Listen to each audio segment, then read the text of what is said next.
Honor Guard. Post colors.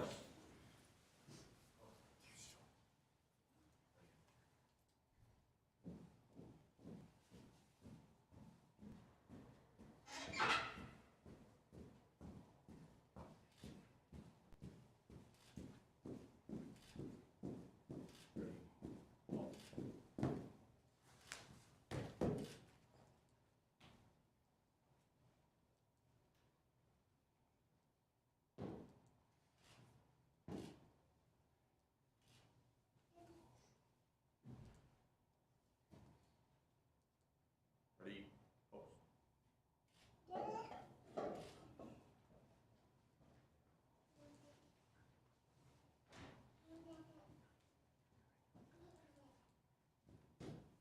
Present. Armed. Ladies and gentlemen, join me in the Pledge of Allegiance. I pledge allegiance to the flag of the United States of America and to the republic for which it stands, one nation, under God, indivisible, with liberty and justice for all.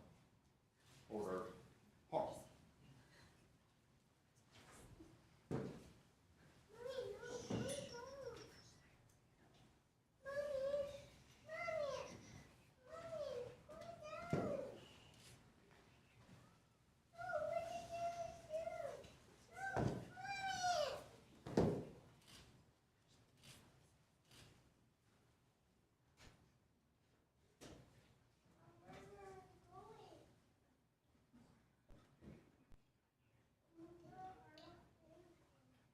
At this time, I call on Chief Honoress.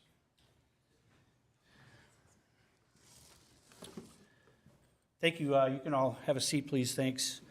Commission President Dardis and members of the commission, thank you for allowing us to be here tonight. Special welcome to all the family and friends of our officers being recognized here tonight. We've got 4 of our members of our department that are recently promoted and 1 new officer. So we've got a lot to celebrate tonight. I've told you before, as I've been able to be in front of you, that this is one of the best parts of my job, being able to hire police officers to serve the citizens of West Fargo, and certainly being able to promote members of our leadership team and our command staff into positions as future leaders of current and future leaders of this department. So with that, we plan to call each one of the promoted officers up, have them introduce themselves to you, tell you a little bit about their background here with the police department, and then we will end our portion of it with Officer Faltersack. We'll swear him in officially. We won't do that with the other 4 since they've been employed with us for quite a while. So we'll just do the badge pinning with their family member or their significant other, whoever's going to be doing that. So with that, I'll call Lieutenant Cody Belkey up to the microphone here and ask him to introduce himself to you. Good evening, Commissioners. I'm Cody Belkey. Like the Chief said, I just was promoted to Lieutenant. I've been here with the West Fargo Police Department since 2012. I started my law enforcement career in Dickinson, North Dakota at the Dickinson Police Department. I was there in 2010 to 2012. After being hired with West Fargo, I was assigned to patrol until 2015, when I was then assigned to the DEA task force in Fargo. I stayed there until I was promoted to sergeant in 2018, where I was then assigned to the night shift, and stayed there until taking a position reassignment with the cops unit, the newly formed cops unit with our SROs in losing track here, 2021, 2020. Was there until promoted recently in January to lieutenant. I'm very happy to be here. I was thinking today before I came up here, the day that I got offered the job from Arlen Rasmussen, how excited I was because the fact that I knew I had gotten on a department that I wanted to probably work my career for. And I'm probably more happy today than I was that day when I got hired. And I thank you for the opportunity. I'm looking forward to it, and want to thank the chief and assistant chief for giving me the opportunity. I also want to thank my family. I especially want to thank my wife. This job would be very difficult if I didn't have the loving support at home from her. So thank you very much. Thank you, Lieutenant.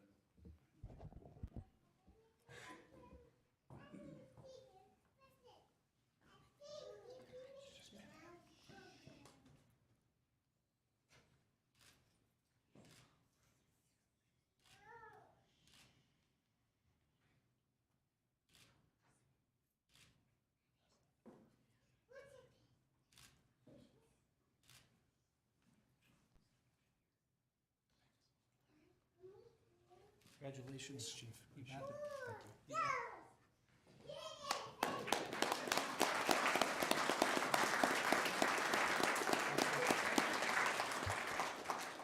Next up, Sergeant Ryan Willett. Good evening, Commission. My name is Ryan Willett. I started in West Fargo in May of 2012, so it'll be 10 years coming up here with minus a 10-month hiatus where I moved down to Texas. Last year I returned to the West Fargo Police Department, so during my time here, I spent a number of years on patrol. I served as a field training officer, and 2016 was selected to be a negotiator with the Red River Valley SWAT team. And then 2017 was assigned to the investigations unit where I served as a detective until 2020, left for Texas, came back last year, and chief and assistant chief in the administration was gracious enough to allow me to come back and keep my seniority, and obviously recently promoted to sergeant. So I want to thank the commission and chief and assistant chief, like I said, but most importantly, I want to thank my family, my wife Bridget, and my two daughters, Allie and Isabella, and my sons, Easton and Dawson, for coming and always supporting me throughout my career. So I'm excited to move forward in this new leadership role. And with that, I thank you. Congratulations, Sergeant. Thank you.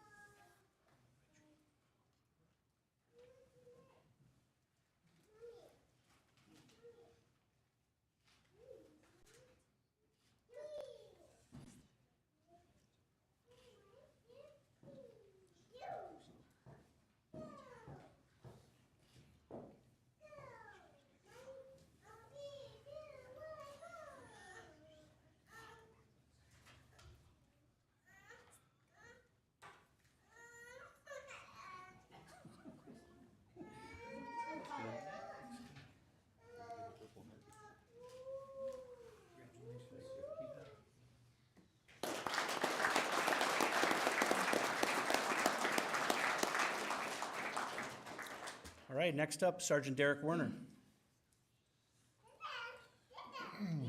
Hey, Commission, my name is Derek Werner. I've been with the department since 2014. I was assigned to patrol from 2014 to 2018, where I became a detective. Worked primarily in personal crimes, part of the Internet Crimes Against Children Task Force and the North Dakota Human Trafficking Task Force. Since then, just recently got promoted to sergeant. Happy to be here. I want to thank the commission, chief, and assistant chief Nielsen, and my family for this opportunity.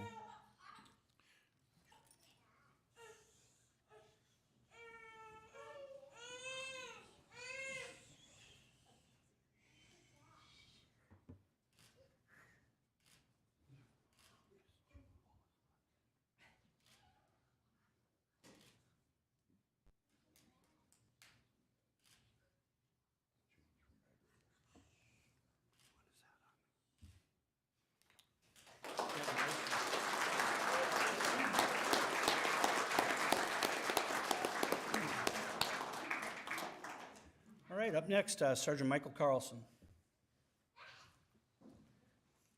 Good evening, Commissioners. Thank you for the opportunity to speak to you this evening. My name is Michael Carlson. I'll keep it quick. My career started in 2013 with the Bismarck Police Department. I was a field training officer there. 2017, I began my career here with the West Fargo Police Department. I've been a field training officer since 2019, and other than that, I've been on patrol for the entirety of my career. Again, thank you guys for the opportunity here tonight. Thank you, Chief, Assistant Chief, for having the faith in me and giving me this opportunity. Thank you, my family, and primarily my wife over there, Callie. Thank you, guys. Congratulations, Sergeant. Congratulations.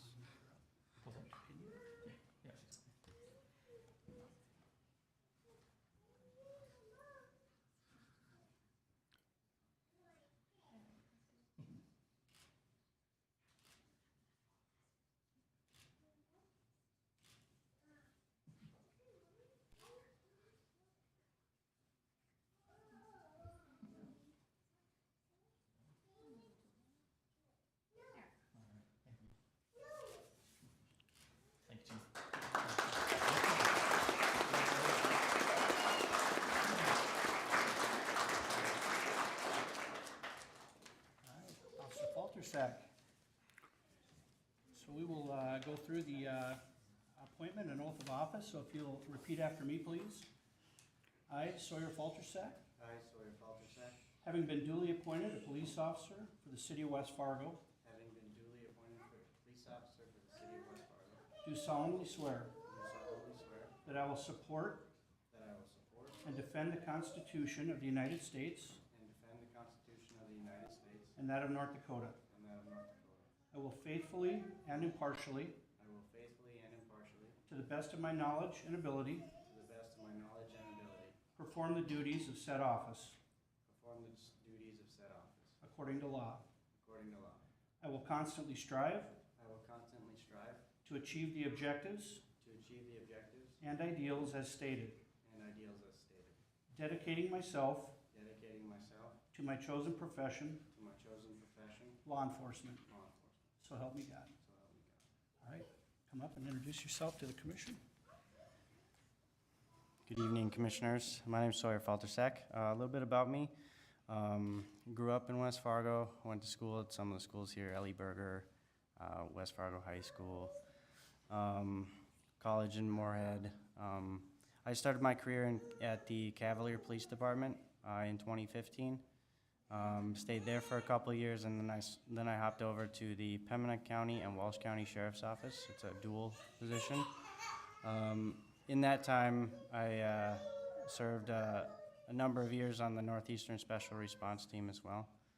A little more about me, I don't think I'd be able to make this move without the support of my family. They're all West Fargo people. I just want to thank you guys for the opportunity, and the chief and the assistant chief and all the staff here at West Fargo that have made this switch very smooth for me. So thank you. Congratulations. Thank you. Congratulations. Congratulations.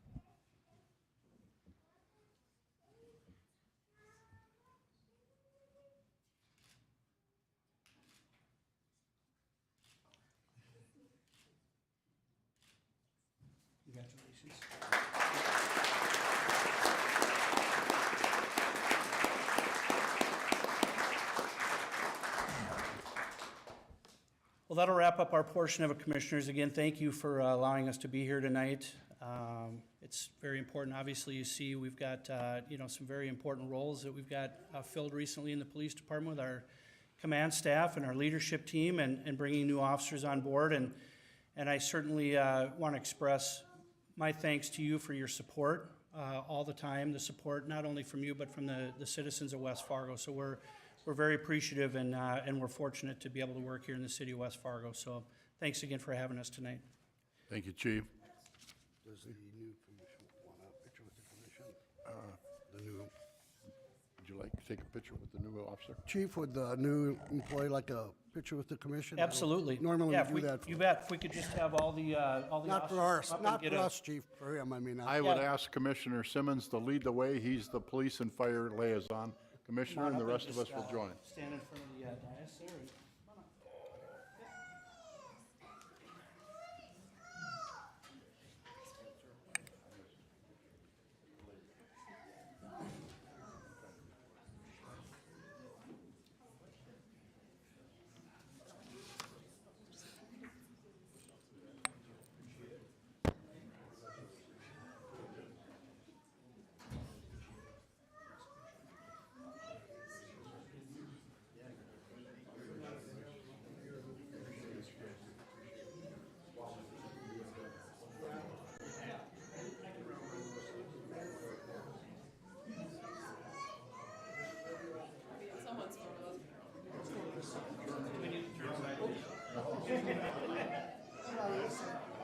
It's always a struggle in here.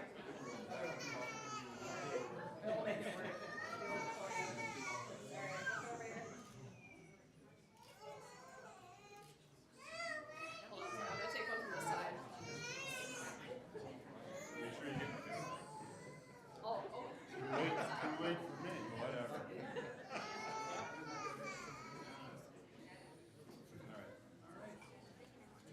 Thank you very much. To all the families, thank you for sharing your loved ones with us. We're very proud of the West Fargo Police Department and what they do, the protection that they provide our citizens. is second to none. I truly believe we have the best department in the state of North Dakota, if not the Midwest. And it's because of the men and women that we have in there. To the command staff, we had a bunch of them here. They look like they're already headed for the cookies and coffee. led by the Lieutenant Detective Warren back there. He looks like he's headed for cookies. So again, from a very grateful community, thank you so very much for sharing your loved ones. To you officers, stay safe. Thank you.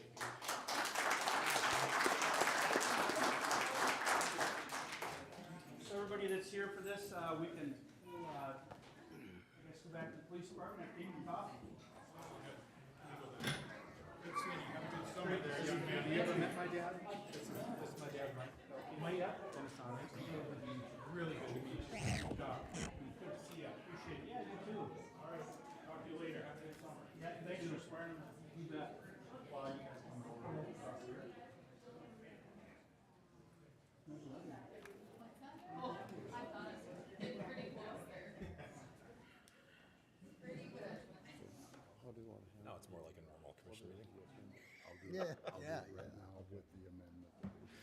You got it for me? That's kind of the fun stuff, I guess. You feel good. That part. I kind of want to go for coffees and cookies. Yeah, yeah, yeah. I could use some coffee.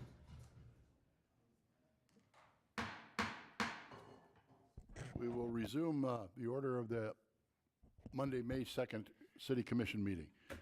Next order of business to approve the order of the agenda. I'll make the motion if we move item 1 under the regular agenda to item B1. Thank you. Is there a second? Second. Been moved and seconded to approve the order of the agenda with the amendment of the swearing in of officers. Is there any discussion? Hearing none, all those in favor, please signify by saying aye. Aye. Opposed? Motion carried. Item D is the approval of the minutes for April 18th. They're in pages 3 through 5. They have been distributed. Move to approve? Thank you, Commissioner Simmons. It's been moved. Is there a second? Second. Commissioner Olson seconds. Been moved and seconded to approve the minutes of April 18th, 2022 as distributed on pages 3 through 5 in the packet.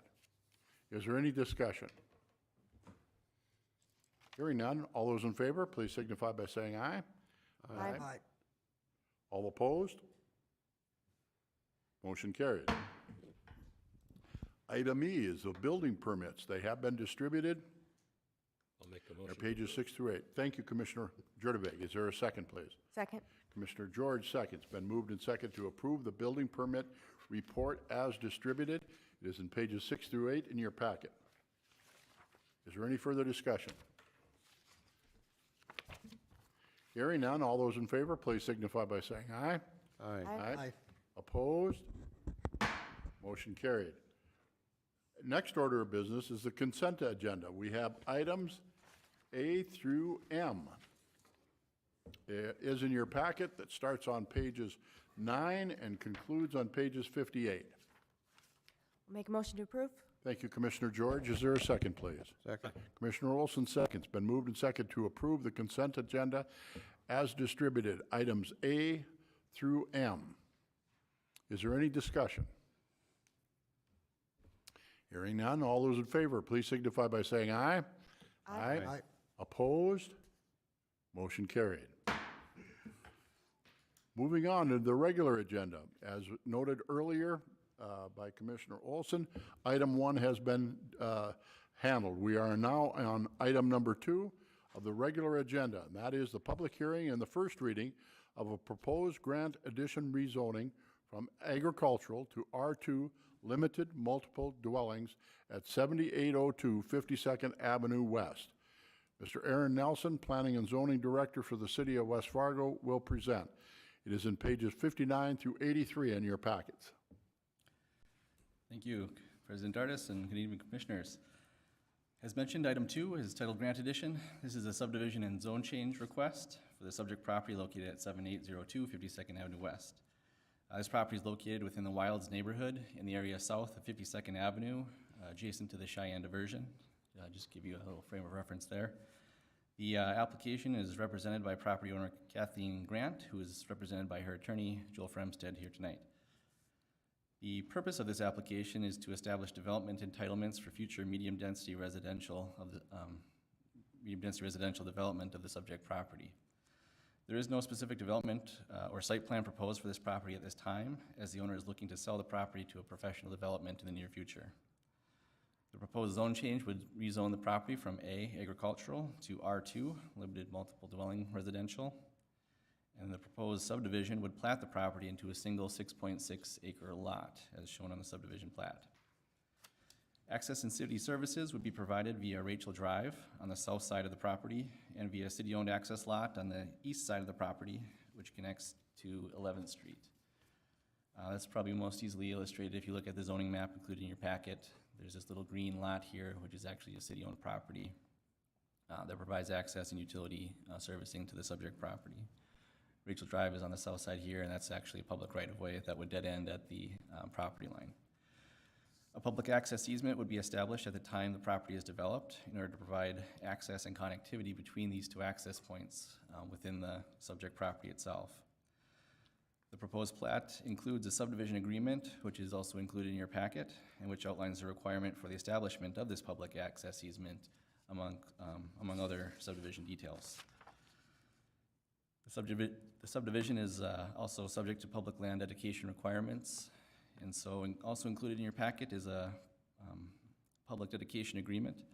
The Park District has requested a fee in lieu of land dedication, which would be used to help fund existing park facilities within the Wilds neighborhood. Staff has also received 2 public comments as a result of notices sent to adjacent property owners. Concerns were noted regarding the potential loss of existing trees on the subject property and the potential for multi-dwelling housing within the neighborhood. Hopefully you all received a copy of those communications here today. Ultimately, overall, staff finds the proposal to be consistent with the West Fargo 2.0 comprehensive plan as outlined within the staff report. The Planning and Zoning Commission recommended approval of this proposal at their February 8th, 2022 meeting. And the request before you today is for to hold a public hearing and to approve the first reading of the requested rezone ordinance. This item will come back for a second reading and final approval of the proposed rezone and final plat.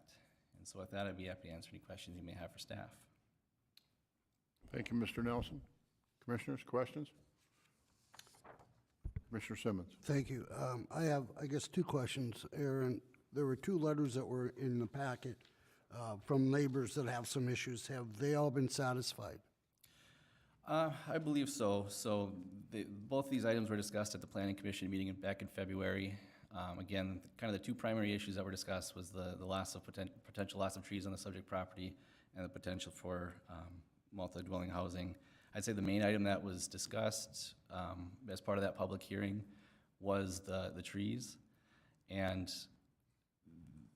kind of the answer to that, or some of the discussion topics, I guess, from the Planning and Zoning Commission meeting related to, one, the fact that the owner is interested in keeping the trees as much as possible as well. I think everybody agrees that mature trees add some value to the property, and so the future developer is Eagle Ridge, Eagle Ridge Development will be the buyer of the property ultimately. They did express interest in keeping those trees. The second point that I would note is that the zoning ordinance does include some landscaping standards, especially when you have any sort of multi-dwelling adjacent to single-family residential zoning. There are some requirements for landscape buffering, for example, if multifamily were to be constructed on that site. So those were, I think, the 2 main things discussed as part of that. The potential for multi-dwelling wasn't discussed in great detail. What I would say on that is that according to Eagle Ridge Development, their intent is to construct something similar to what's existing just to the northeast here. If you're familiar with this area, they have essentially, I think, 4 or 5 different 7-unit, they're essentially townhome, attached side-by-side units that are 2 stories tall. Their proposal currently is to do something similar to that. They don't have, a specific layout or anything, or site plan, but that's their stated intent. And so it would be consistent with what's existing immediately to the northeast there. So would this affect that cul-de-sac at all? I know there was a concern with the would there be another road going through that cul-de-sac? Are you talking the cul-de-sac to the north? Yes, up there? No? So the applicant, again, is looking to sell this property to Eagle Ridge Development. Eagle Ridge Development is the developer of Right. this area here, and so they have verbally stated that their intention would be to somehow connect these two properties, via a private drive. There's nothing that would be required as part of the specific application in front of you tonight, however. So a private drive, one? So I'm looking for safety and fire reaction and that type of thing. So as that comes up to the south, to that's already been approved, is there going to be additional Yeah. roadways there? Yep, that's a good question. I'll dive a little deeper into that discussion here. So, just to take a little step back, this property here is really the last unplatted property south of 52nd Avenue within the Wilds neighborhood in this area, and so it's a remainder piece of land. And probably the best illustration of the existing, public right-of-way access would be on the zoning map here. You can see on the north, the west, and the east, the property is pretty much landlocked by abutting property. And then on the south side, there is one public right-of-way touch to Rachel Drive West, which, I don't know if you can see my cursor right here, but that's the one and only right-of-way touch to this property. And so typically when you have a dead ending of a public right-of-way, the subdivision ordinance would require a cul-de-sac turnaround bulb. And as part of this application that went to the Planning Commission, there is a provision in the subdivision ordinance that allows for what's called a subdivision variance. And the applicant requested that subdivision variance in order to provide a public access easement throughout the subject property in lieu of the typically required cul-de-sac turnaround bulb. And so instead of platting public right-of-way for a cul-de-sac, they came forward with this proposal to basically establish a public right-of-way easement that would align with the system of private drives that would ultimately be developed with this property. And included in the subdivision agreement in the packet that kind of outlines the details that would be required as part of that public access easement. So some of those things are things like making requirement that it link Rachel Drive to the city-owned lot to provide access through the development. There's also a requirement for a public turnaround that meets fire code standards for fire truck turnaround within so many feet of Rachel Drive, in lieu of that cul-de-sac bulb for turnaround. There's also some provisions in there for maintenance and repair of the drive as well, recognizing that we've had issues with that, elsewhere in the city. And so the way that it's structured right now is that prior to getting any sort of building permits on this site, they would need to come back to the city in order to establish that public access easement. They just don't know how the site plan's gonna lay out yet, is why it's not shown on the plat at the time. Very good. Thank you, Mr. Nelson. Commissioner George? This is, from my opinion, I feel like I would need to see a much better plan on this before I would be willing to approve a rezone, because as of right now, you theoretically could go in there and plow the whole thing down and get rid of all the trees, and then you would be reducing those people's values.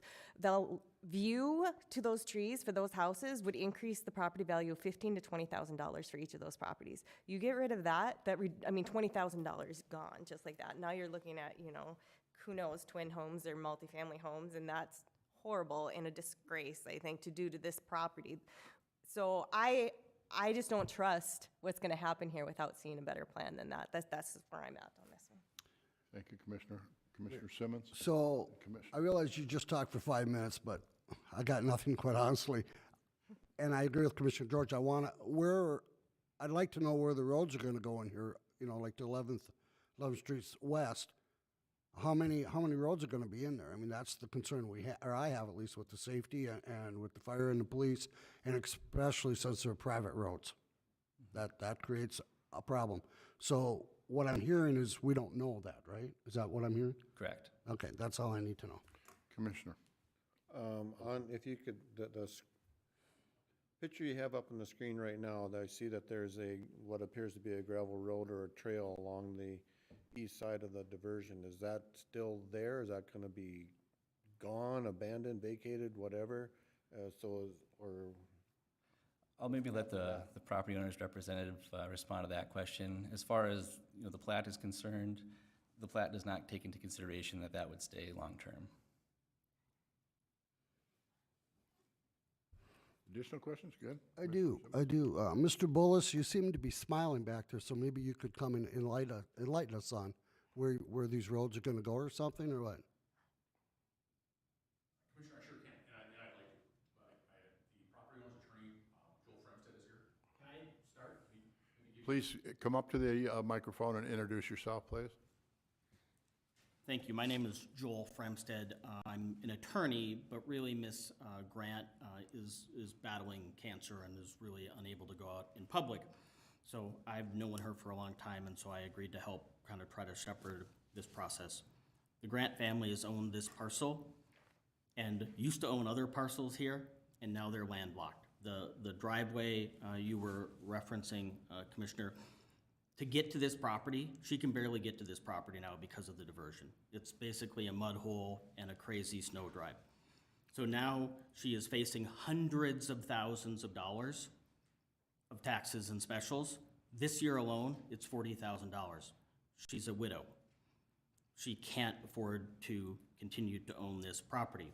I understand the rights and concerns of neighbors. I visited with the ones that were here. Notice they're not here again tonight, because at least as far as I knew, I had talked to them and their concerns were addressed. But at the end of the day, she could go cut these trees tomorrow. These are shelter belts and things that, you know what, if they can be kept, everyone would want to keep them.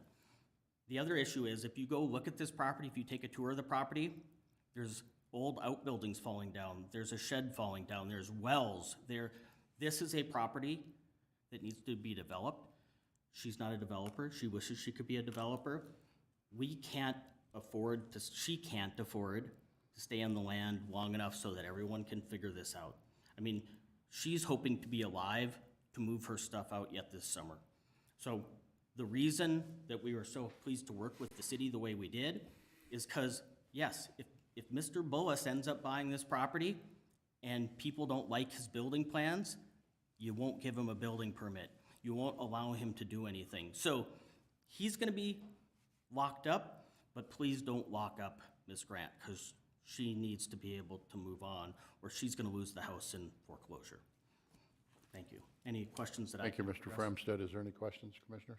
I just have one. That's a good way to step on his toes, but that wasn't really my concern. My concern, again, is the roads and the safety, and that really probably has nothing to do with you then in this reference. Well, it does, because I've been through this process, and I think I'll let Mr. Bullis, but as far as I know, everyone intends that the current driveway is gonna go, and that, again, when we sat and talked with the fire department and all the people in the room, they don't want another turnaround here.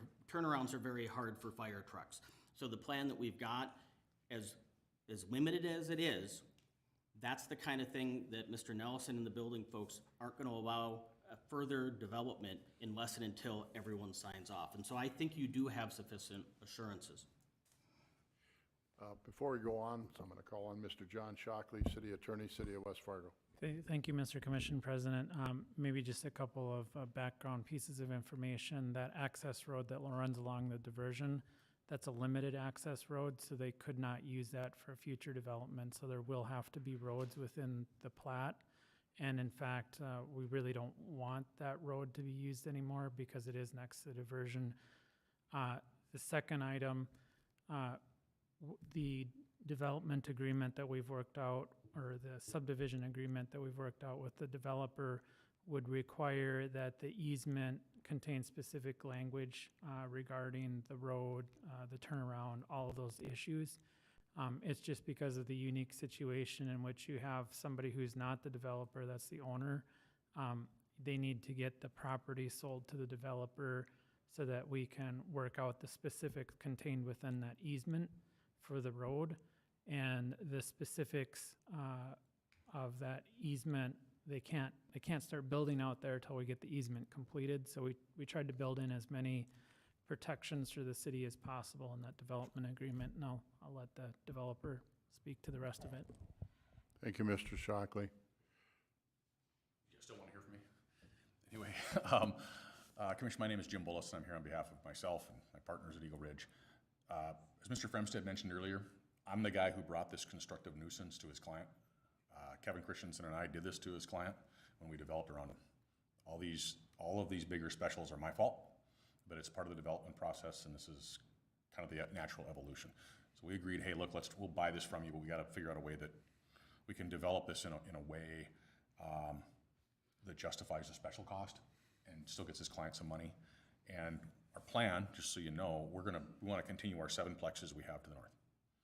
They're a good product for us. We think they're well received in a single-family neighborhood. They're 2 stories tall. They don't stick out. These are going to be behind as many trees as we can possibly save, because that's half the reason we're buying the property. 7 plexes. Can you point out where that they are in relationship to this, Mr. Bullis, or is this not a good? It's to the northeast. There's 5 of them that are going in there. One of the things that kind of puts us in a good position to develop this is that right now we have a city right away on the south side. We have that city-owned lot we platted on the east, to provide access out. We can also put access through our existing property to go to that private road that goes from that cul-de-sac off to I apologize, I can't read the sign, the street in there, but it goes to that public road. So we can give a 3rd way out in addition to the 2 ways that are already there. So we can get. I'm sorry, are those 7, are those the ones you're talking up there, straight on top by the Reading to the right up there? I don't know what direction that is, but where the private cul-de-sac, is that your places now? Is that your land now? Yeah, those are our buildings. Okay, so that's already? Yep. Okay. So we want to build the same thing. Yeah. We have part of the reason we don't want to, from a flat out, just a financial perspective, we don't put the money into civil until we know the property's zoned and we can actually hopefully recoup that. So part of this, again, is me being a little too tight. I'm not turning units loose so he can give you the master plan. But without knowing if we're going to get it zoned, it's hard to spend that money. So that's why we're not trying to hide the ball. We're trying to give you as much information as we can without knowing if it's going to get zoned or not. Because if it's not zoned for multifamily, we really can't make it pencil. It's just economics to us. Would you be putting buildings on there though that would it all be multifamily, or would it be a mix? Commissioner Noy, our plan as I've got it in my head is it'd be probably 5 or 7, be as many 7 plexes as we can make fit, with one probably loop road and a way through the middle. Would you keep the north of that piece then, at least? Would you keep those trees there where they butt up against the existing single-family homes? We're going to keep as many trees as we can because it's what sells our product. Because that's my biggest issue. But is like that you're not going a to lot just of them, bulldoze all the trees. So. I was out there telling John, hey, we should keep, and he's looking at me like, a lot of these trees are shelter belt trees. But we're going to keep, I'll tell you, we're going to keep as many as we possibly can because that's the attraction to the property. Mm-hmm. It doesn't, but what I've learned over the years, and I've gotten the leafy spurge from the Fargo foreman enough times, if these trees are at the wrong elevation, we have a hard time keeping them alive because, we'll do our level best, I can assure you, but I can't tell you for sure which ones stay. The ones on the east, we desperately need, because we want our stuff buffered from the homes that are out there, quite frankly. Am I helpful in any way? Commissioner Simmons. One more question, John. I don't know if this is the time to ask this, but if we were to rezone this, would you be willing to do this into a PUD? So John has baseball practice tonight. That's why I'm here. And I don't really know, honestly. It's been a while. We would have more control with a PUD. Yeah, you could use a PUD, or in theory, you could wait and you could require it as conditions of the building permit that they come back with specific plans before the city issues it.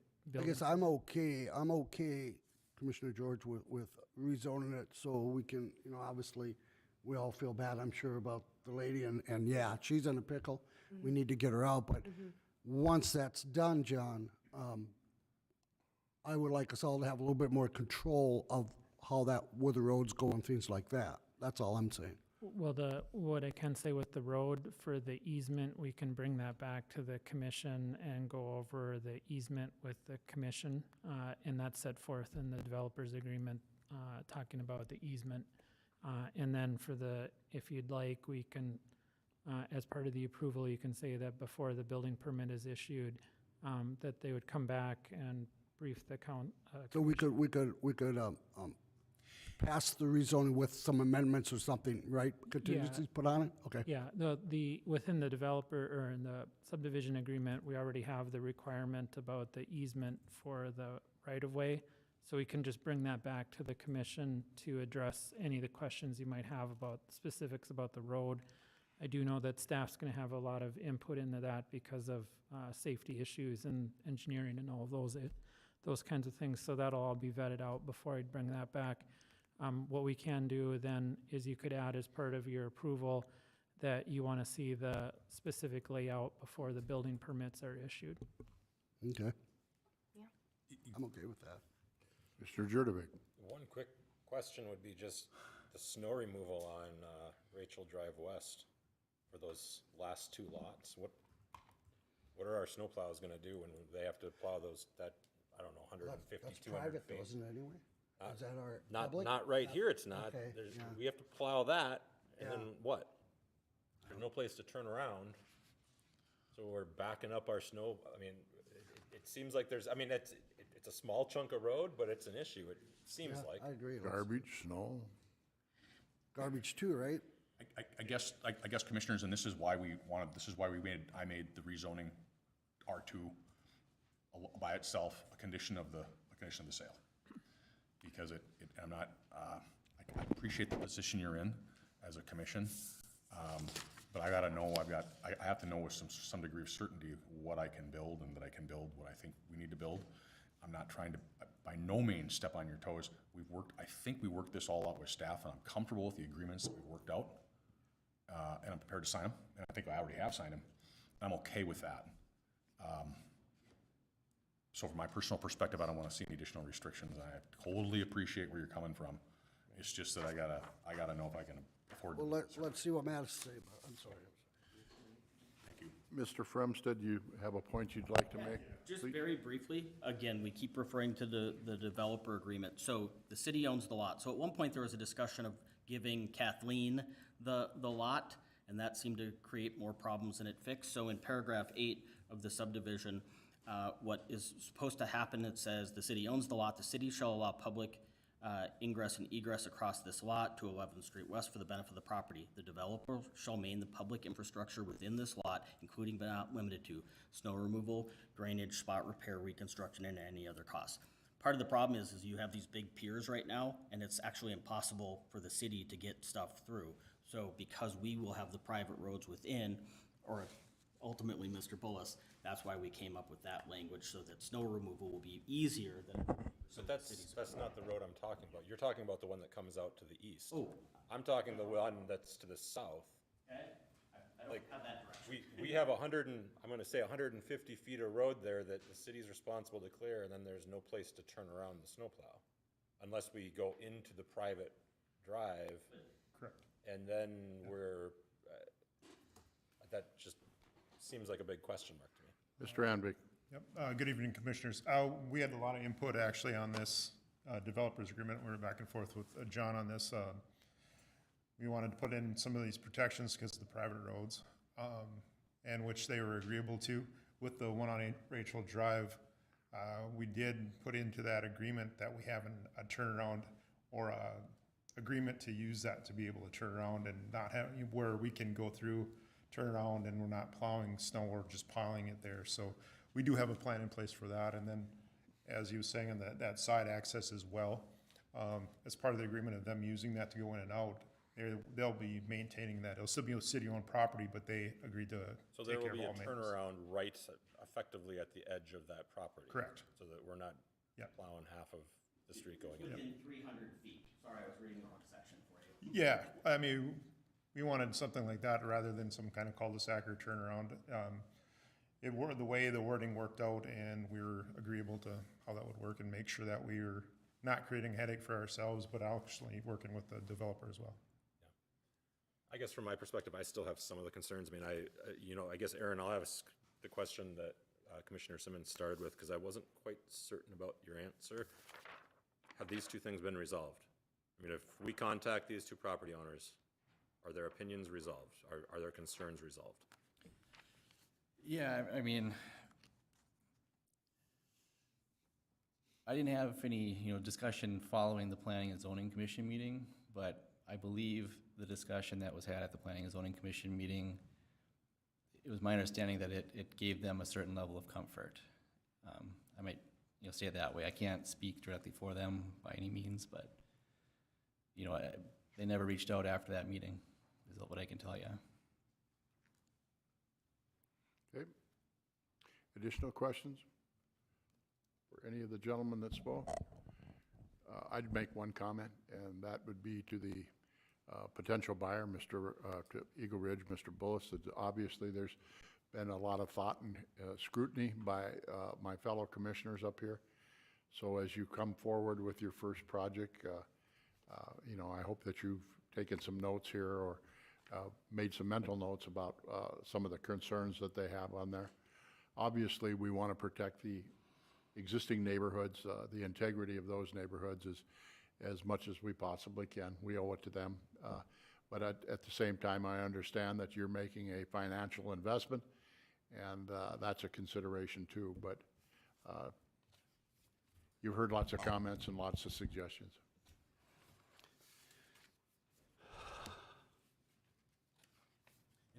And I think, we obviously know each other. I mean, we've been doing this a lot of years together. I'm proud of this, how the Wilds has turned out to the south side. And we are making an accommodation here because frankly, we put this family in a financial pickle. And I don't like it. It makes me, you've seen our work, you've seen the Northern Lights. I've been doing this for 20-some years in town. There's not one project that I've done that I'm not proud of. And we try and do better every time. And I can assure you that we're gonna do the exact same thing here. We just don't know yet what we're gonna build. I'll tell you, our 7-plexes, we bid them out. We built them 2 years ago for 1.4 million. They came in at 1.9. We can't make that work. So I gotta figure out something better, or we gotta wait a little bit.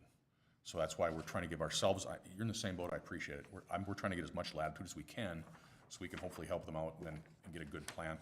We'll make it a good plan. We're not gonna, public safety is, our 7s, we sprinkle them. We're not required by code to sprinkle them. We do it because it's smart. And that's the level of construction. We're gonna keep this stuff. We're not gonna sell it. It doesn't work. That's why it only really works as one big lot. So we're gonna have to own it. We're gonna do something that we're proud of and we're gonna wanna own for a long time. I appreciate your condition, where you guys are coming from, and your hard work. Thank you. Thank you, sir. Commissioner Simmons. Thank you. If there are no other questions, I'd make a motion that we approve the rezoning, but I still want an amendment on there, that you come back to us with a final approval for the roads and the way they're gonna be. Is there a second? Second. We have a motion by Commissioner Simmons, a second by Commissioner George. Is there any further discussion?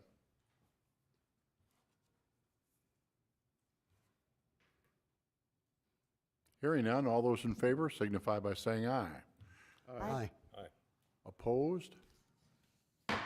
Motion carried. Thank you, Commissioners. Next order of business is item number 4. Item number 3 has been pulled from the agenda. So we move on to item number 4, which is the first reading of the ordinance 1206, the massage ordinance, and we'll call on Mr. John Shockley, City Attorney, City of West Fargo. It is in pages 93 through 102 in the packet. Mr. Shockley. Thank you, Mr. Commission President and members of the West Fargo Commission. We previously brought this before the City Commission for a first reading regarding the establishment of massage therapy ordinance to regulate massage therapy establishments. This is modeled after the City of Fargo's ordinance, which is also being enforced by the same entity that enforces our health ordinances. When we brought it before the City Commission the last time, the City Commission had asked us to, the police chief and I, to work on really 2 sections. The first was more of a regulatory section. There was some concern that who would be passing a potential future regulations and how would those regulations be implemented. And so put very specific language in section 10.405 that the City Commission would pass any future regulations, so it couldn't just be the police chief, it couldn't just be the city administrator, it'd have to come from the City Commission. That would be at a public meeting and it would be publicly noticed, and any regulation wouldn't take effect for at least 30 days. You could certainly go longer than that if you wanted as a city commission, but that would be the minimum to give any businesses time to adjust their business operations. And then the other concern that was expressed was making sure that if the police or the health inspector were going to do a surprise inspection of an establishment, that they would have the same standard that would be required for a police search, which is reasonable suspicion. And so you inserted that into the ordinance. The police chief has reviewed all the changes, and we're happy to recommend the amended ordinance for first reading. And in your packet, I put in items that were underlined that were modified since the last time we brought it before for first reading. The first reading was never actually approved, and so this would be the first reading tonight. Happy to answer any questions that you might have. Thank you, Mr. Shockley. Questions? Commissioner George? I just have a comment. So I just want to say thank you for listening to our comments and concerns, and I really appreciate the change in the language. I think that's perfect, and I appreciate you doing that, and I'm very happy with what I see here. So thank you. Additional questions from Mr. Shockley?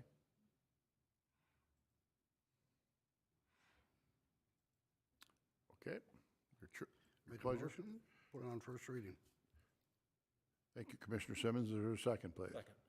Commissioner Diedrich seconds. What you wanted up, sir? Yes. We have a motion and a second to approve the first reading of ordinance 1206, the massage ordinance, pages 93 through 101 in your packet, as presented by Mr. Shockley. Is there any further discussion? Seeing none, all those in favor, please signify by saying aye. Aye. Opposed? Motion carried.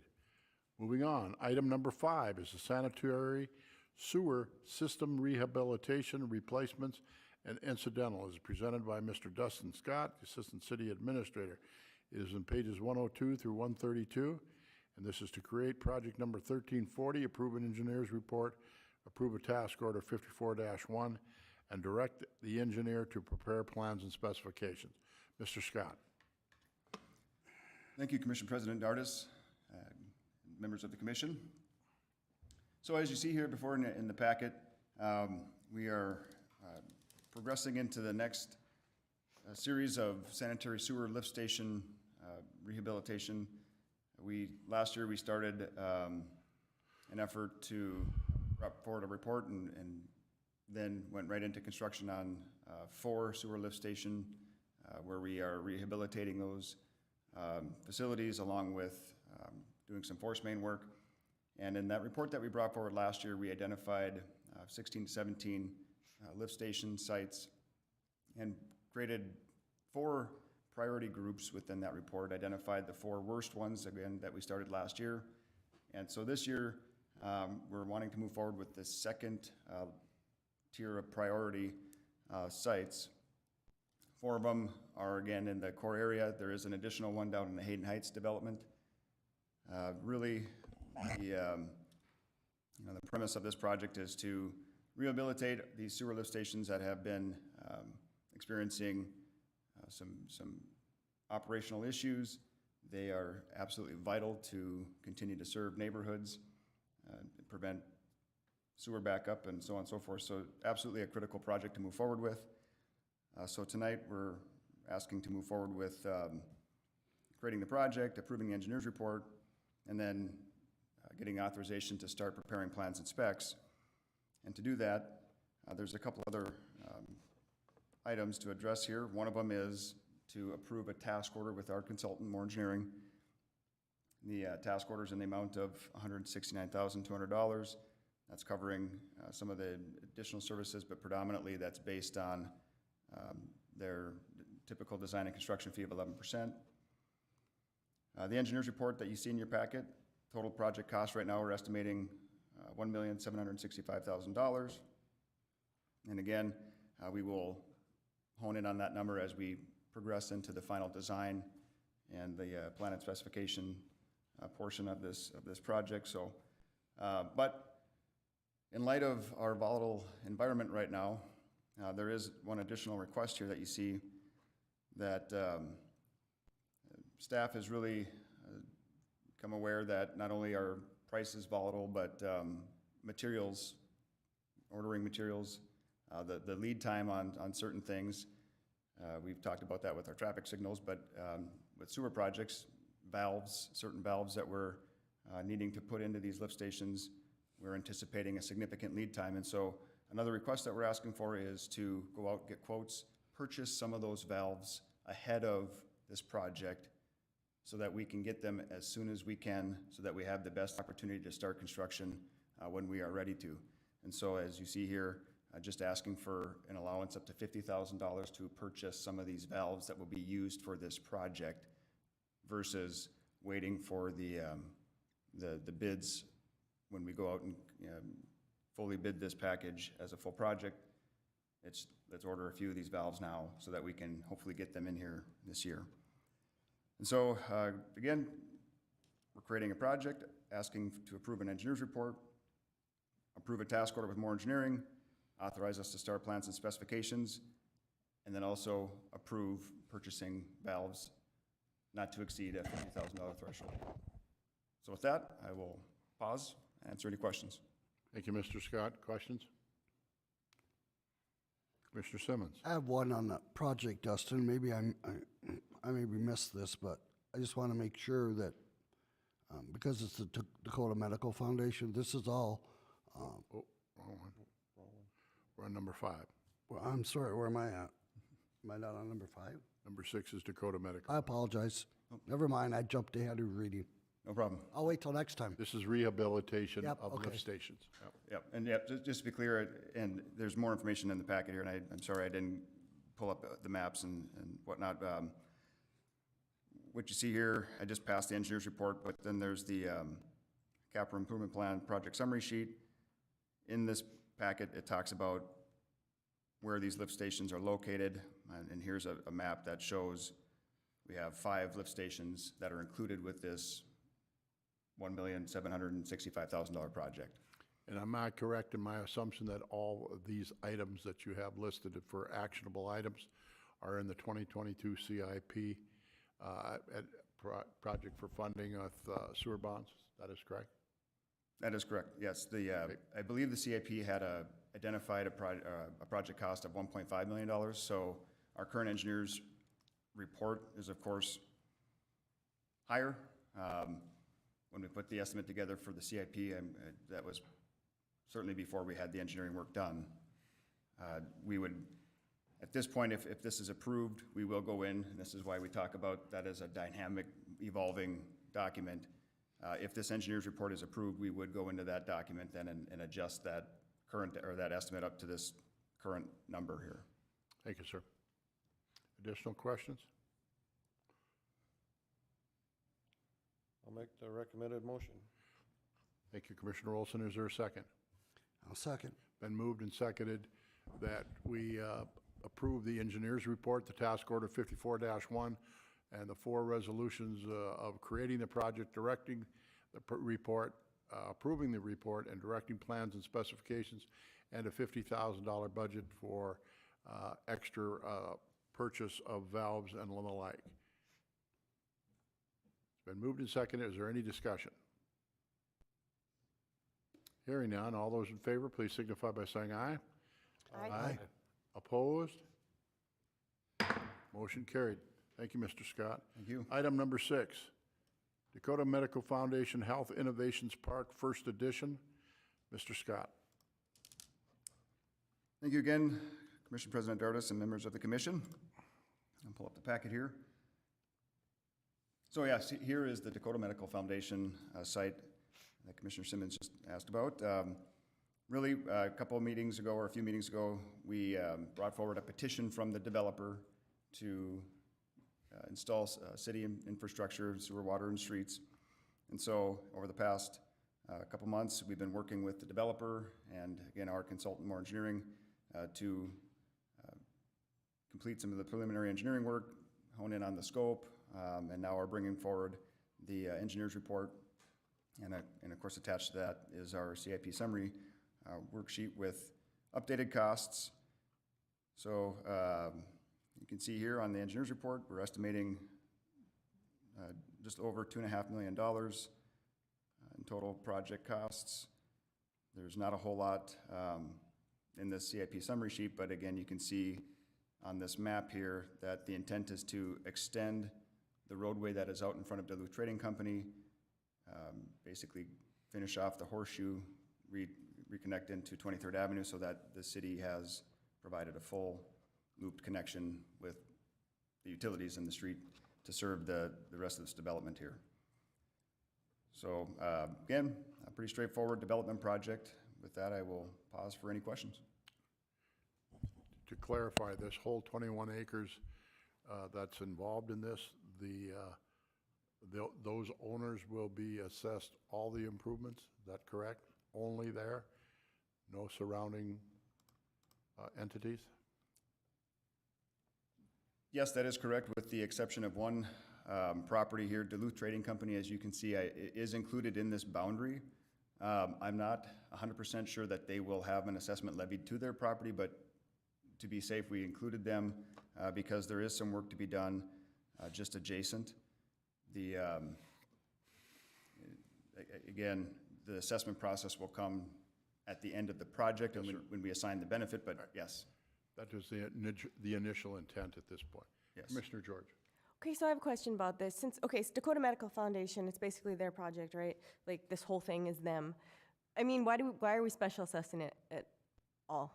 I mean, if it's just them. Why? I mean, we know community-wide, everybody hates specials, and we want to get away from that. So why are we doing that? Why can't they just pay for it? Well, that's a great question, Commissioner George. This might be something better for Shockley to answer, but financing improvements through special assessments is just something that's allowed through the state Century Code, and especially when it comes to development and greenfield infrastructure, that has been, I don't want to call it an incentive package, but it incentivizes developers to save on some of the capital costs up front. Now, the special assessments in this case are going right back onto they own the property. But again, it's just been a tool to finance the infrastructure. The city certainly could drop. Okay, yeah, like I get it, but like, why are we doing it? Oh, that's up. I mean, if the city commission wanted to make a direction to forego special assessments and require that all infrastructure be paid either privately or through other means. Right, because that's what I'm wondering, is that the direction we're going or not? Are we gonna keep using specials or not? You know, what direction are we going as a commission, as a city? That's my question.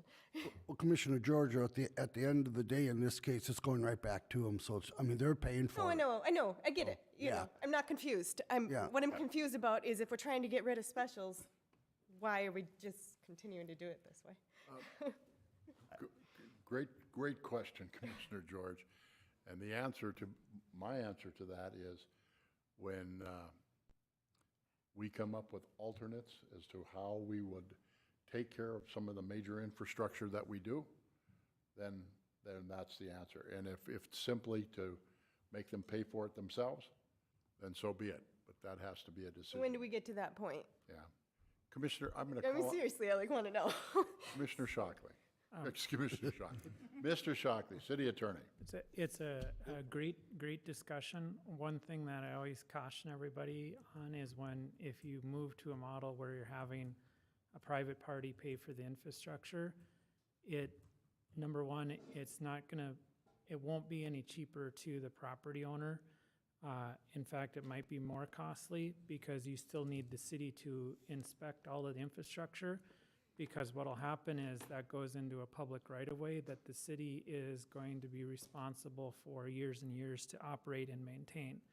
And so when we have worked on agreements where private parties install public infrastructure, it has to meet all of the city criteria. You often spend a lot of time inspecting those, and then you have to have quite stringent restrictions on, making them put in place bonds and different requirements. And over the years, you find you get a lot of pushback from the development community, and they just say, well, quite frankly, it's probably at the end of the day cheaper for the city to put it in, and the city gets what it wants for infrastructure, the right size pipe, the right maintenance standards, the right gate valves, et cetera, that the engineers can talk about all day long. But that's really what we found, and over the years, I've also found that it's just a function of our market. I mean, there's a whole policy discussion to be had about specials versus private infrastructure, but just want to caution everybody, it's not just simply a light switch that you can say, have them put it in privately, because some developers will try to get by as, they're incentivized to save money and put in the lowest cost infrastructure possible, and that may not be consistent with City of West Fargo or any city standards regarding what goes in the ground, because in 10 years when the pipe breaks, nobody's going to call the developer and say, why didn't you put in this type of PVC pipe? They call the city and complain. And so it just a little bit of background as you consider that policy question. Once again, that's totally up to you guys if you want to. So if other communities are not doing it this way, I mean, do they not have a guide with other cities that are doing it differently? So it's a great question. In the metro area, this is the predominant model. Most all infrastructure, where there's a few exceptions, maybe 5 or 10% is being privately installed, but I'd say 90 to 95% is installed publicly and specially assessed. Out west, we've seen a slightly different model, like out in oil country, where they'll have private investment, but they're starting to see where the market capacity to do that isn't there, and so there's some pushback to ask the cities to install it. It takes a lot of capital to put a lot of infrastructure in the ground, and having represented developers on the other side, the developers that can actually put the physical infrastructure in the ground are bigger. Usually they're well capitalized, and so you, by moving to that model, you eliminate 60-70% of your developers. The large developers love it because all of a sudden there's a lot fewer players in town that can handle it. So there's multiple policy implications behind making that switch, but it's not in the metro area. Fargo, West Fargo, Moorhead, Dilworth, Horace, Harwood, Mapleton, they all do it like this.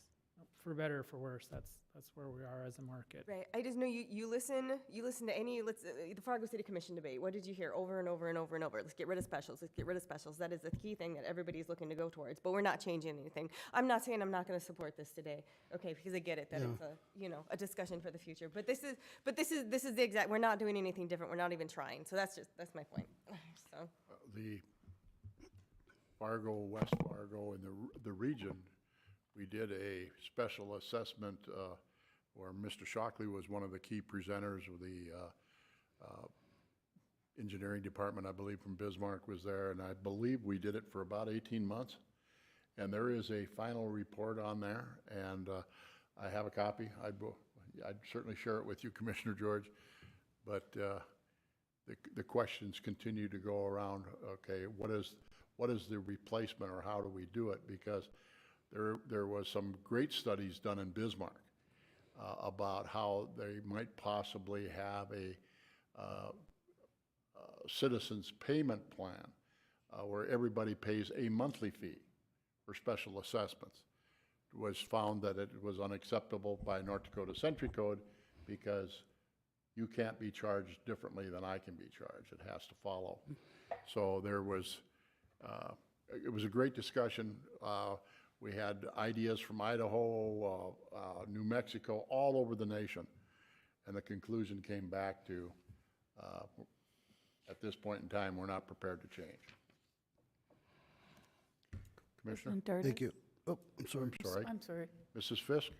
I was just going to add in, I do understand the frustration, but as staff, if you look at the CIP, we're trying to come up with as many ways to bring down the cost of special assessments as possible. But as Mr. Shockley said, we would not be able to get we'd get very few businesses that would be interested in coming here, and we need businesses and industries. If we went away from what everyone else in the metro is doing and told them you're gonna have to fund this yourself. No, We would love to, but it needs to be a metro-wide change, but I think that is the direction the metro wants to go. It's just, So how do we get there? could I make, Commissioner? thank you, two comments. Number one, and this is where my mind is, my memory goes on me a little bit. But Tina, we did that study, we did about 5 places, we all went around to the different schools. I think that was before this commission came on, right? So, I think it'd be a very good idea if we could find copies of that and give it to this commission, because what we found out, Commissioner George, at those 5 meetings, and there were hundreds of people, the perception is not what we think it's not what you're saying right now, believe it or not. I mean, I know it is for individuals, certain people, but when we were done with those meetings, they all came away with a completely different perception of what we're saying right now. So we all need to relook at that and look it over, and it is different. So let me get back, let me get back to this. My question on the last one was supposed to be for this one. That property, and I'm not talking about the specials, I'm talking about the property, is that taxable property? They have not changed that, have they, from where we were when we originally set this up for there? It was supposed to be all taxable property. And I got a feeling this has changed. To nonprofit.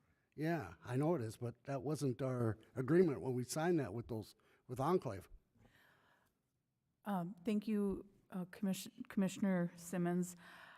The actual pilot was for the building location that they have their main headquarters in. The pilot was not for this portion of land. There was no pilot attached to this piece. And unfortunately, as it was purchased by a nonprofit, there will be no taxes. So there's no taxes. collected. That's totally wrong. I'm sorry, in my opinion. I think I'm blindsided by it, because when we did this, I made it very clear to that developer that this, they could do what they wanted, but it was going to be taxable property. And in fact, we not only made it clear, I believe in their development agreement, we put like a 15-year amendment to that saying they could not sell it. It was either 10 or 15 years, John. We put an amendment in there. I know we did. I think you're right. I remember doing it, Mayor, so. I don't recall. No, it's not. So this was sold, this was sold by them, though. They owned it, so they sold it to the nonprofit. Correct, but the pilot was not placed on that bigger chunk of land. We can go back and do some research, though, and get you information Okay, on it. I would at least hope that you go back and look that over, because that was a big issue with us, so. I don't like it when, they don't pay any property tax, and now they want us to do this. I realize they're gonna pay the assessments, but they're It's a paying no massive property piece tax. of property to Pardon? take, well, it's a massive piece of 21 property. acres. Yeah, that was, And the last sort of interstate facing piece Yeah. of property we have that could be developed, it's anywhere close to that size. So, I agree. did that even have to come in front of us? Probably a different time, or topic, or format. Typically not a land purchase. There is, my understanding is that when a nonprofit buys property, before it becomes tax exempt, they have to go through a process with the county. And so I'm not sure where they're at with Cass County. We can certainly go back and check to see if Cass County is going to grant that, because it is a discretionary grant by the county. It's not immediate when a nonprofit buys it. So we can check that out. So Dustin, getting back to this, I realize you mentioned Duluth Trading Post, but this is strictly for their benefit, correct? Yes, sir. Yep. This is purely for this, the dash boundary you see here, the infrastructure is purely to service them. So we have a nonprofit with all that land, and we're gonna do this. They're gonna pay for it, but we're gonna pay for it in the meantime. We're gonna, they're certainly, yes. We're gonna finance the infrastructure. Okay. Yep. And then they're gonna be special assessed, but yes, whether or not we're collecting on taxes, property taxes, that is something, that I would have to look into as well. And generally, it doesn't become part of this improvement process starts with a developer's petition, which, I'll find the date, but the city commission approved the developer's petition back in February 22nd, and that's where, once that petition is approved, that's just our directive then to start working with the developer to create a district and to come up with the engineer's report and to start the process moving forward.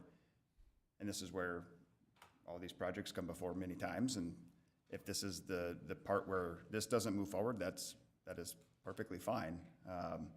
We can slow this process down and answer these questions. we can, I would ask that this be tabled then instead of a vote to deny it until we have more information, but that's the commission's decision on whether to move forward with this or not. And that's back to the assessments question too. If they're, this is purely a policy discussion on moving forward, and if there's a directive not to continue working with the developer in getting these improvements installed and financed, believe me, the engineering department is certainly on board with that. This is not unlike the previous item where it's critical rehabilitation of sanitary sewer lift stations, where I would certainly fall on a sword, and I'm sure Matt would join me. This is a developer's request that just part of our mandate as the engineering department we're bringing forward. And so again, I certainly answer any other questions, but good policy discussions for you commissioners. You get the tough job. Mrs. Fisk has a comment. Thank you, President Dardis and Commissioners. There are two things here. Mr. Shockley and I were just discussing this. I will reach out to Robert Wilson, the county administrator, as John has clarified that it's not an automatic that it becomes totally tax exempt. So I'll reach out to the county and see where they're at, for one thing. The other thing is, and I don't know if this makes you feel any better, but they've got it broke into, I believe, 3 or 4 parcels, and they plan on selling off the other parcels. Now, I don't know we have no idea to who, but at any rate, there are options to bring some of it back to a taxable level if the county does give them a tax exemption. So we'll check into that and get back to you. My next comment was going to be to Mr. Shockley that if the Dakota Medical Foundation, for example, buys the 21 acres, they use a certain portion of that for their facility. But if they offer at least to build, is that not that nonprofit status? If they build the structure and are leasing it back to the entities, does that create a non-tax situation? Yeah, so my understanding from the process to get nonprofit status assigned is you have to construct the building and go through a process with the county to prove that you're an actual nonprofit, and then they apply it to the specific parcel. Like the Sanford Hospital is a nonprofit, and they finished the construction and they applied to the county, and the county went through a process of determining whether or not they would grant the exception, because not all nonprofits are created equal, and just simply because you're a nonprofit doesn't mean that you'll automatically get no taxes. Well, I think you could tell Mrs. Fisk and Mr. Shockley by the temperature up here with regard to the extra land, or as Mrs. Fisk has outlined, to the 3 different parcels.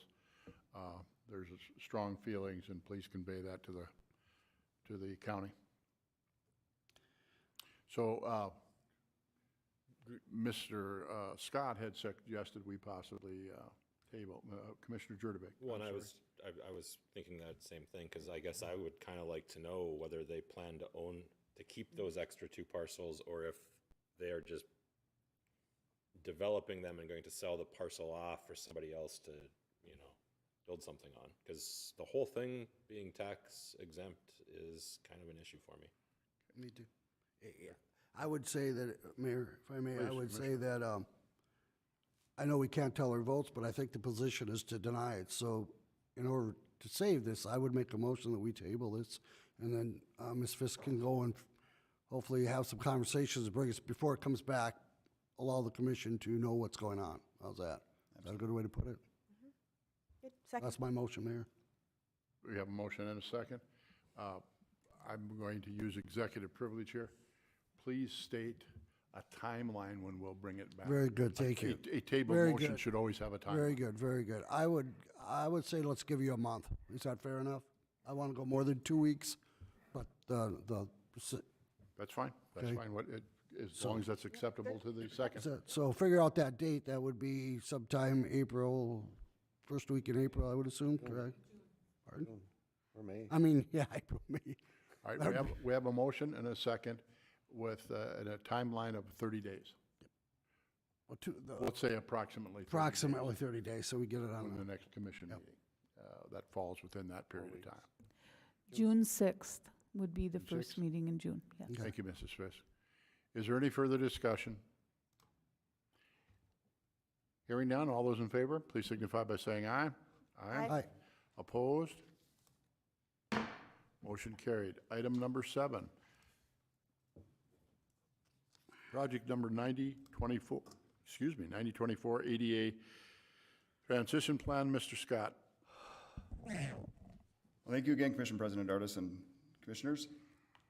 So the item before you tonight is really a result of receiving federal funding for our downtown Cheyenne Street project. When we received that federal funding, due to the ratio of total project cost versus how much we were getting in federal funding, the city had to become the contract holder for that project, whereas typically in our state and federally funded projects, the DOT is the contract holder. But being that this case, the city had to issue the contracts, we were required to become Title VI compliant of the Civil Rights Act of 1964. And a big portion, or a big part of being Title VI compliant is to have an ADA transition plan, basically working towards ADA compliance throughout the city. And that includes having ADA compliant public facilities, ADA compliant public rights of way, so things like our crosswalks, ramps up into buildings, so on and so forth, which is a very large endeavor.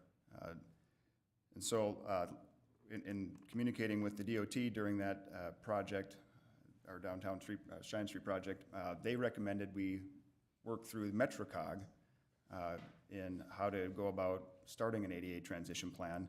In talking with MetroCog, they recommended working with SRF Consulting, who recently had completed an ADA transition plan for the city of Moorhead, or they were involved, and have done a lot of these throughout other communities in the upper Midwest area. So last year we reached out to SRF, and for a small fee we worked with them to develop a rough outline of a plan, things that identify what type of inventory and data would we need to collect,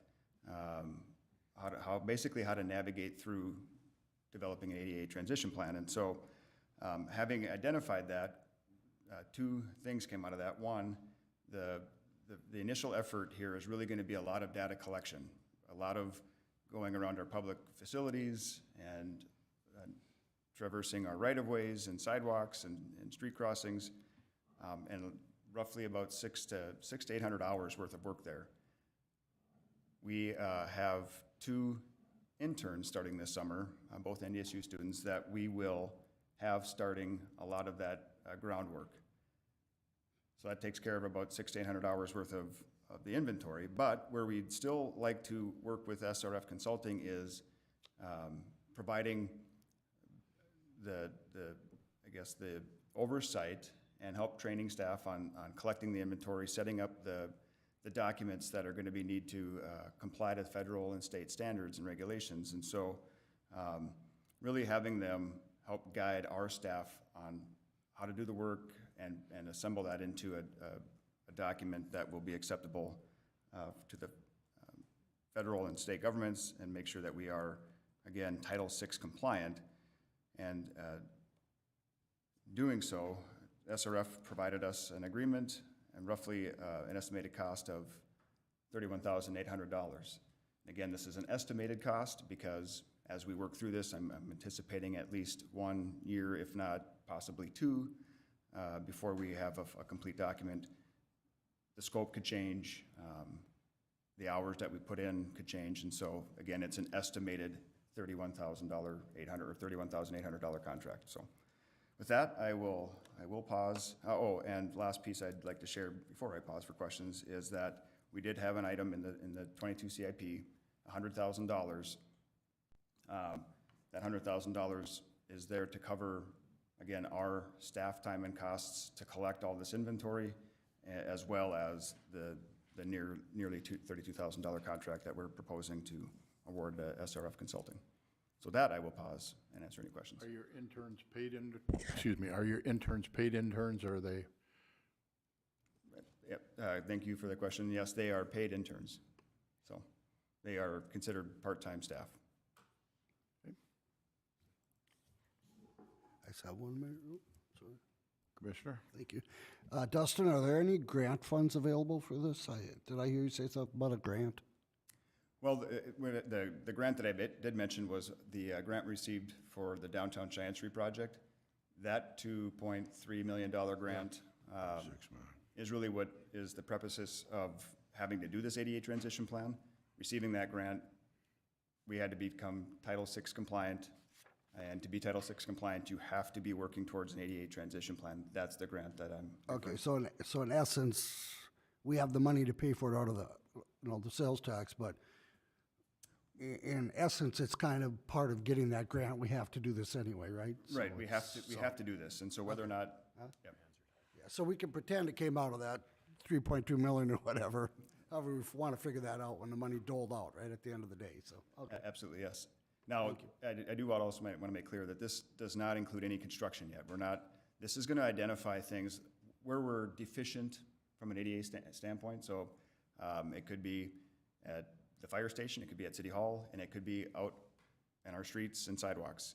We will identify all of these deficiencies and develop a plan to bring them up into compliance. But again, that'll be another large undertaking in and of itself from a construction standpoint. But before we even get there, we have to start with this. And so, again, I anticipate this will be at least a year, if not two, of putting information together and developing a plan. Commissioner Olson. Mr. Scott just read my mind. That was going to be my, commentary or comment that this is just the plan. Then we'll find out where we have to change things, and then you'll bring forth another engineer's report for how much it's going to actually cost us. So absolutely. Yep. Commissioner Simmons. Thank you. But Dustin, I could probably assume that any future grants or funding is all going to be tied to this as well then. We're going to have this done, so. Very, very good point, Commissioner Simmons. Yes, if we don't, whether or not we hire SRF is certainly up for discussion. We have to have this ADA transition plan. And so we could lose our funding that we received for downtown Cheyenne Street, and of course, like you just said, lose eligibility for future funding and grants. Commissioner George. Just a quick clarification. So you had budgeted 100,000, but we're looking at 31.8? Hey, yay, something came in under budget. To start with. And great point, and I appreciate the positive attention on it, but when we put the CIP together, we weren't 100% sure that we would have 2 interns that would be staffed, and as of about a month ago, we were able to confirm that we have 2 and that we can put about 90% of their focus on collecting this data, which then we reduce the amount of scope that we would otherwise have consulted out. Commissioner George, I think you should make the motion. I'll make the motion to approve. Thank you, Commissioner George. Is there a second, please? Second. Commissioner Olson seconds. Been moved and seconded to approve project number 9024, the ADA transition plan, as presented by Mr. Scott. It's in pages 143 to 149, and that's approve the contract with SRF Consulting for a dollar amount of $31,800. Is there any further discussion? Hearing none, all those in favor, please signify by saying aye. Aye. Aye. Opposed? Motion carried. Item number, thank you, Mr. Scott. Thank you. Item number 8 is the City Administrator's Report. Mrs. Fisk.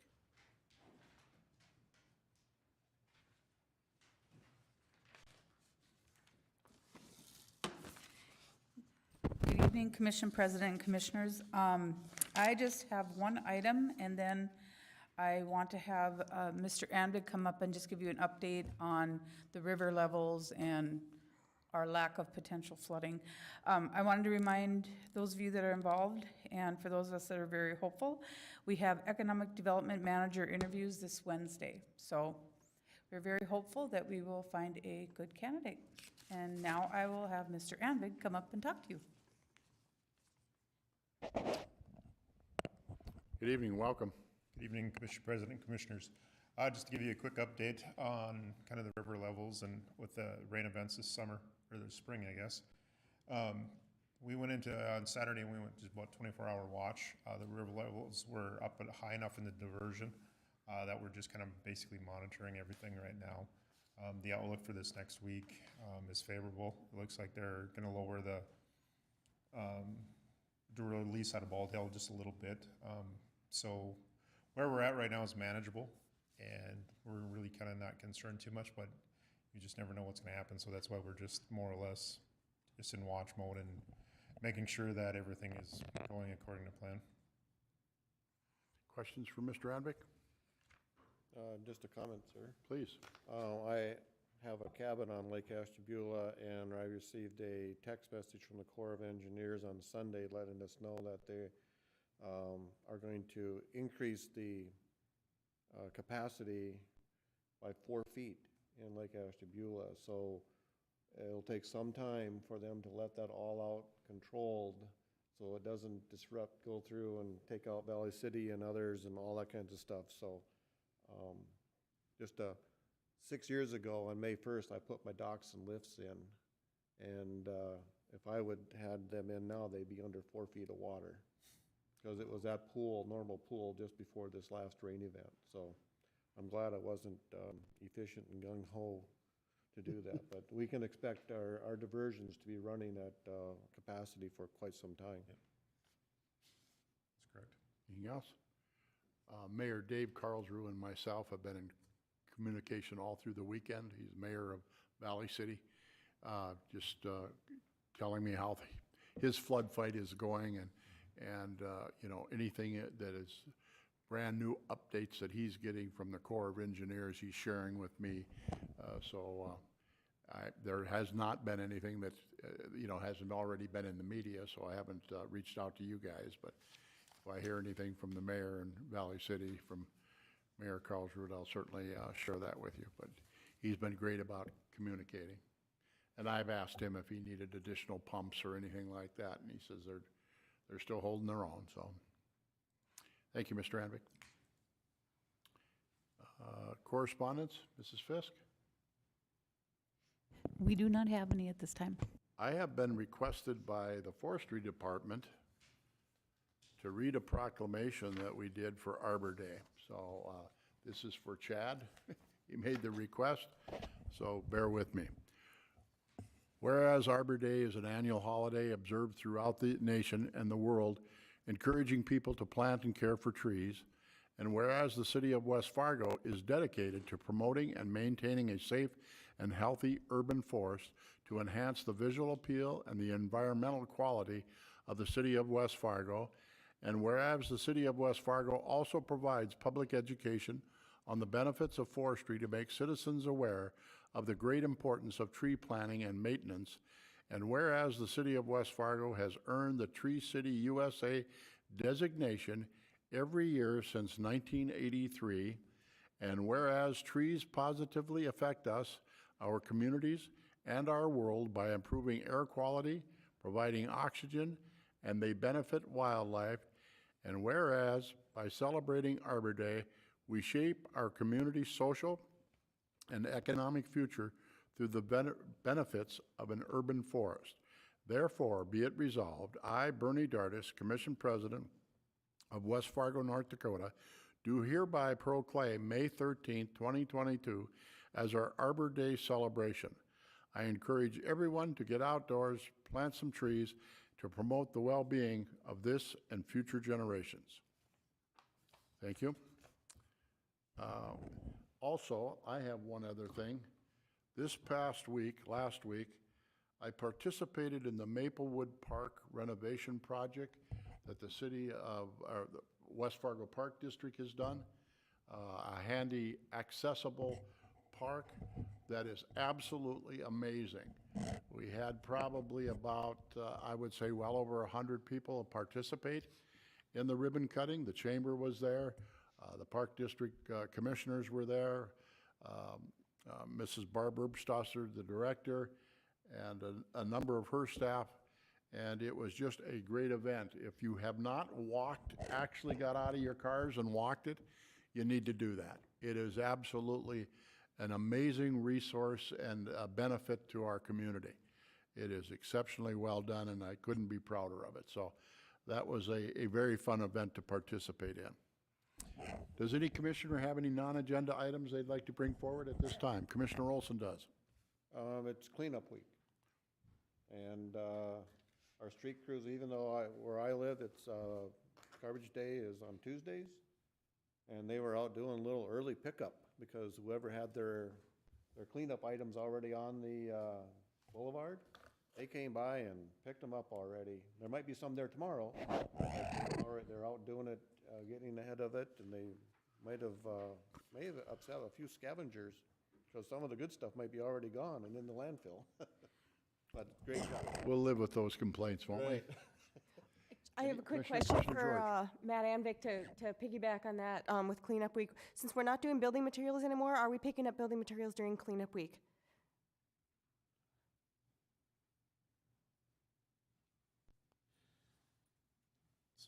Evening again. I think to clarify that I think during cleanup week, we still were, and there's only during cleanup week that we were Okay. continuing to pick those up.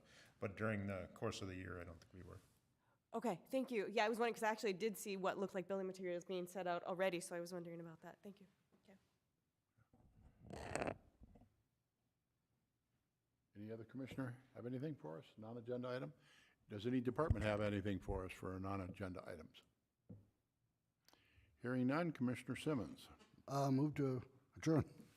Commissioner Olson. Second. We stand adjourned. You know what I'm doing.